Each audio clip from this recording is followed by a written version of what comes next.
Pastor Raivoso diz que padres não estudam teologia. Assista esse trecho e eu vou falar sobre isso agora. Se padre estudasse teologia, padre não era padre, era pastor. Padre estuda filosofia. É claro que os padres devem saber mais Bíblia que ele. Mas padre não estuda a Bíblia. Não, mas o padre estuda a história do cristianismo. Fábio, se padre estudasse a história do cristianismo, padre não era padre. Pelo amor de Deus. Então o que os padres estudam? Filosofia. Acabei de falar. Padre estuda teologia. Aonde? Mas claro que estuda teologia, pastor. Todo padre estuda teologia. Tá bom. Não estuda, não? Não, você tá falando, você já foi padre, né? Tá bom. Não, o que eu sei, os padres geralmente estudam teologia. Você acha possível alguém estudar sobre Deus e não se converter a Deus? Você acha possível alguém conhecer a Deus e não estar com Deus?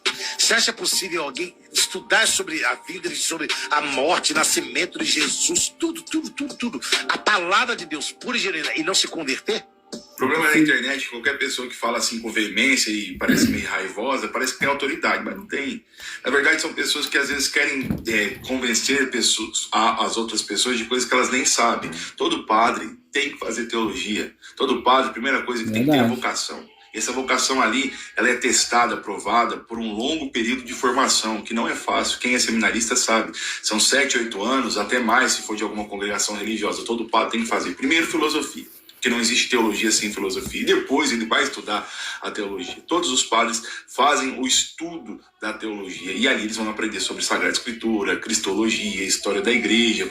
E depois ele diz que é impossível alguém conhecer a Deus e não se converter a Deus. Deus é irresistível mesmo. Mas o coração do homem pode resistir. E aqui eu não estou falando mais de padres. Eu estou falando de qualquer pessoa. Se a gente for olhar para a história de Judas, Judas andou com Jesus e mesmo assim traiu Jesus. Mas Judas já era predestinado a fazer isso, né? Então, seja padre ou seja pastor, seja com teologia ou não, Deus pode se apresentar a alguém e essa pessoa ser coração tão duro. Que briga boa de se ver, né, rapaz? O pastor lá, esse pastor que eu gosto dele, tá? Que é bom, falando que se os padres não estudam teologia, porque se estudasse, se converteria. O padre, por outro lado, defendendo, né? Não, porque nós estudamos sim, filosofia e teologia. Você percebeu que o padre estuda filosofia primeiro, para depois estudar teologia? Por que não seria teologia primeiro e depois filosofia? Porque é a filosofia que prepara a mente deles para receber a teologia vindo da Igreja Católica, né? Quem detém o poder, quem detém a narrativa, detém o poder. Ponto.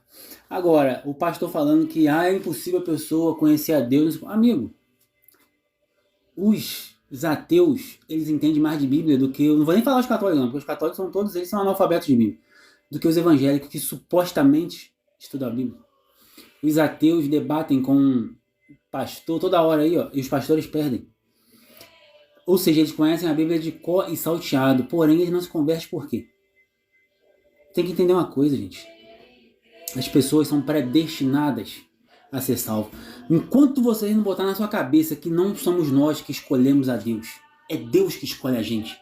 Enquanto vocês não botarem isso na sua cabeça, vocês não vão ter noção. Por causa que fica com essa briga.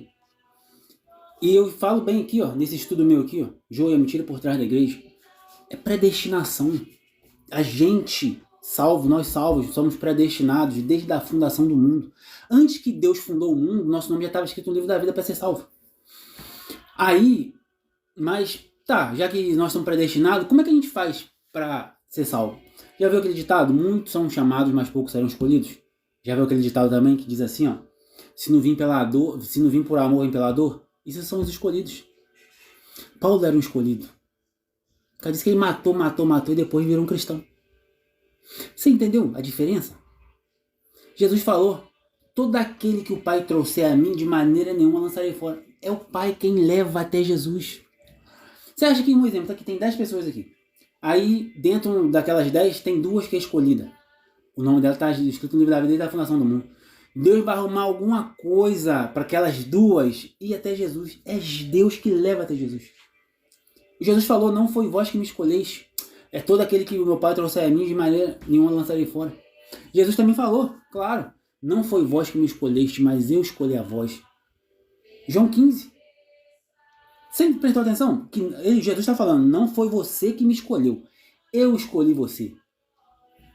É ele que escolhe. Então esse papo furado de, eu vou num templo hoje, aí o pastor faz apelo. Quem quer se converter, levanta a mão, eu vou lá. Não, mentira.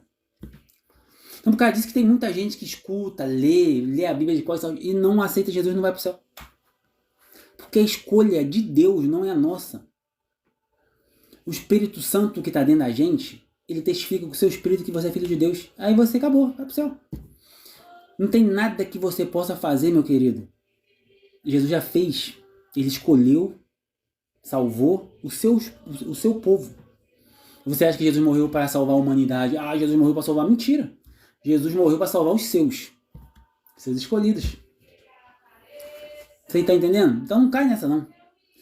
Que... Os escolhidos não têm religião, pessoal. Pessoas escolhidas não é evangélico, né? Não é. E outra coisa, dessas religiões todas que estão aí, a mais verdadeira é o evangélico. A que chega mais próximo da verdade. Ainda está longe, mas que chega mais próximo da verdade. A Igreja Católica é uma das piores religiões que existe. Uma das piores. Portanto, está lá em Apocalipse, a religião que condenou o mundo. É a Igreja Católica. Apocalipse 17, 18, 16, 17, 18, 19, alguma coisa assim.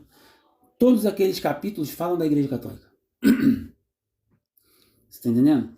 Então, bota na sua cabeça. Tá aqui, ó. O jogo é mentira por trás da igreja. Quem escolhe é o próprio Deus.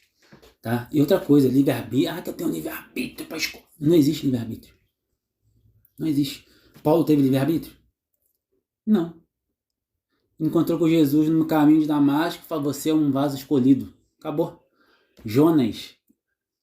Sabe Jonas? Teve livre-arbítrio? Porque Deus falou, vai lá em Nínive e prega. Ele falou, vou cacete. O nível era pra cá e foi pra lá. Deus criou uma coisa lá. O peixe veio, engoliu ele e cuspiu lá em Nínive. Puf. Ele não teve escolha. A gente não tem escolha. Nós não temos